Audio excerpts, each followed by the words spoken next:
Police প্রশাসনের পিছাতে টেলিফোনে কথা বলছে। তারপরে মনে করি যে কথা বলার পর তখন তাদের জানানো হলো যে সাংবাদিকরা জেনে গেছে, এখন যদি ক্রস পায় দিই তাহলে তো বিরাট আলোচনা হবে নাকি। তো এই যে ক্রস পায়, এই যে আইনবিরোধী কাজে, এই যে আমরা মোটামুটি স্বাধীনতার ভাব থেকে করে যারা আমাদের উপর এই যে আমাদের এই যে আপনার কী করে আমাদের সেই বেআইনিভাবে হত্যা করেছে, তারপর আমাদের অনেকের পঙ্গু করে দিয়েছে, এখানে একজন বলছে তাদের বিচারের কথা আমরা এখানে।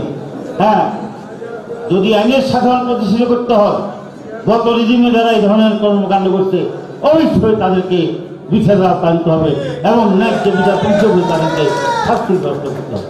এই জন্য অনেকে বলেন এই যে আমাদের শেখ হাসিনা দেশ থেকে চলে গেছে, অনেকে বলেন উনি দেশে ফিরে আসবে।